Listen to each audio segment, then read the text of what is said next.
বিড়াল হচ্ছে সবচেয়ে সুন্দর একটা প্রাণী। বিড়ালটা হচ্ছে আমাদের আবেগের জায়গা, ভালোবাসার জায়গা। নবীজির একটা বিড়াল ছিল, নাম হচ্ছে মোয়েজ্জা। নাম কি? মোয়েজ্জা। একটা হাদিসে এসেছে, অবাক করা হাদিস। দেখেন, নবীজি একবার ঘরে প্রবেশ করলেন, নবীজির জামা রাখা আছে। হাদিসে এসেছে, নবী যখন ঘরে প্রবেশ করলেন, দেখলেন জামার এক সাইডে ছোট্ট একটা বিড়াল আরামে ঘুমাচ্ছে। সুবহানাল্লাহ, ঘুমিয়ে আছে। নবী যখন আসলেন, তিনি চাইলে ডাকতে পারতেন যে বিড়াল ওঠো, আমার নামাজের সময় হয়ে গেছে, আমার জামা আমাকে দাও।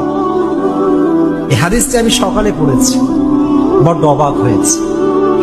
বিড়াল হচ্ছে সবচেয়ে সুন্দর একটা প্রাণী। বিড়ালটা হচ্ছে আমাদের আবেগের জায়গা, ভালোবাসার জায়গা। নবীজির একটা বিড়াল ছিল, নাম হচ্ছে মোয়েজ্জা।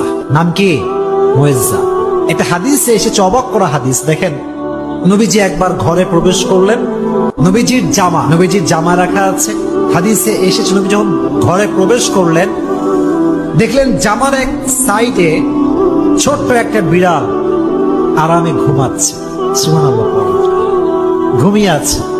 নবী যখন আসলেন, তিনি চাইলে ডাকতে পারতেন যে বিড়াল ওঠো, আমার নামাজের সময় হয়ে গেছে, আমার জামা আমাকে দাও।